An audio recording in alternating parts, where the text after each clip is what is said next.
And welcome to In Depth tonight. Another perspective this evening on veterans' plan to build a $781 million natural gas plant in Posey County and a $95 million upgrade of an existing coal-fired plant in Warren County. Well, first, a veteran spokesperson contacted Eyewitness News today clarifying that any rate adjustment regarding the Posey County project at the A.B. Brown plant site would not be sought until the natural gas plant was built and operational, targeted for 2024. Veteran says it is seeking a rate adjustment for 2019 regarding the Warren County Collie plant, but that recent federal tax changes would offset any increase if the IURC approves it. All of this is subject to approval by the Indiana Utility Regulatory Commission. Monday night here on In Depth, I had Greg Wathen, President and CEO of the Economic Development Coalition of Southwest Indiana, here at this table. The coalition supports Veterans' 7-year plan. Well, I'm joined tonight by longtime environmentalist John Blair of Valley Watch. John, thank you for joining us tonight. Pure and simple, you have a completely different take on all this. Yeah, I certainly do. You know, the fact that they are saying they won't go after a general rate increase until 2023 or 2024 when this plant is finished doesn't mean that rates won't go up in the meantime because of the money that they're expending. There's a lot of things that go into rate making and that sort of thing, so I'm not sure that I buy into that. For instance, in 2020, there's another almost $100 million rate increase that's going to take place due to a rule that was passed by the EPA about 10 years ago now. So, I mean, it's one of those things that rates are going to go up and up and up. And already veteran rates are 20% higher than the rest of the states that investor-owned utilities. 20% higher already. And this is probably going to put veteran up in the highest tier of rates in the nation for residential rates. Mr. Wathen last night said, you know, industrial rates are competitive.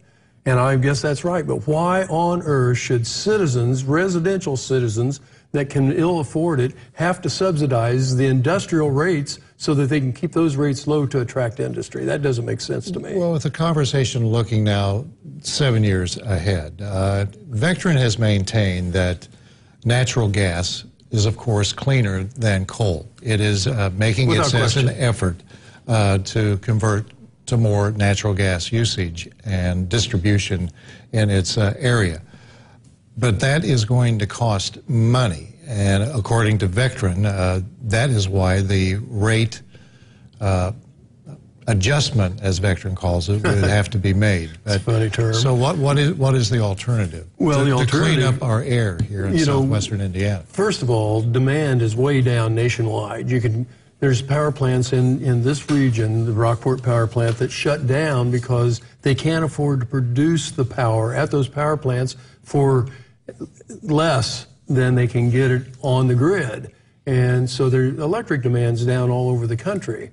And, you know, it might pick up. I saw that, you know, we have the steel tariffs are going to increase some steel jobs in northern Illinois and so forth. But, you know, so it's going to be variable, but we don't need as much electricity as they're building. My contention is, and I've expressed this to Veteran very directly, that I would probably go along with a 500 megawatt power plant, a gas plant. I'd probably say, okay, I understand you're replacing the coal, let's replace it with 500. But this is 781 megawatts.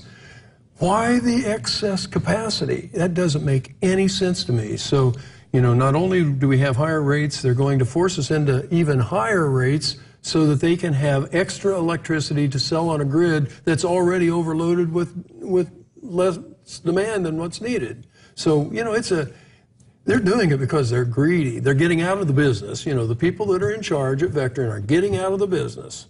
You know, they're going to sell to CenterPoint here in the next year. Based in Houston. And this is making them look very good for the sale to CenterPoint.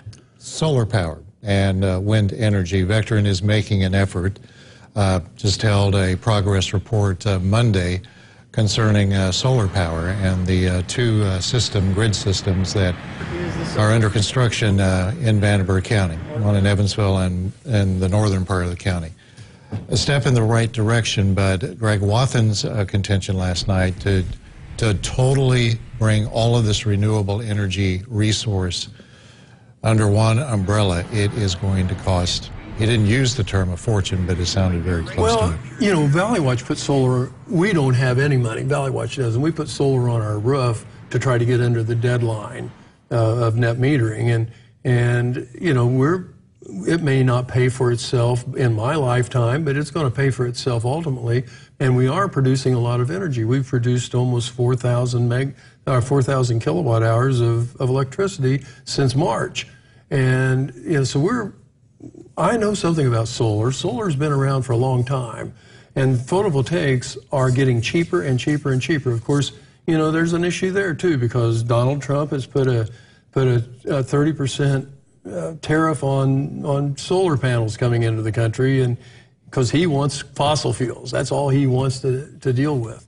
And so he's trying to eliminate the alternative energies forms that we've developed.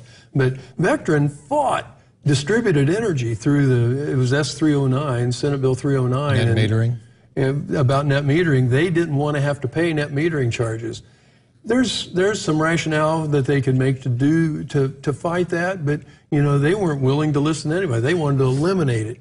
You know, luckily we had enough power in the state to keep that from happening entirely. But efficiency is another place. You know, we haven't even begun to tap efficiency. And efficiency costs, historically, about 3.5 cents a kilowatt hour.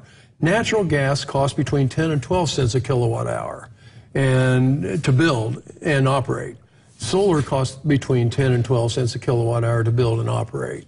You know, but efficiency is 3.5 cents to 5 cents or so. Now, what do you mean by efficiency? Well, you know, one thing that everybody can do is put LED light bulbs in their okay, just basically, even if they're replacing compact we have fluorescents. control over that, though, right? Well, we have some control, but you know, when you have a powerful utility like Vectren is at the state legislature, you know, they are the ones that really control what happens, because here they are a monopoly. We don't have any choice about where we get that power from. They're a monopoly. They can charge us whatever the Indiana Utility Regulatory Commission determines is adequate.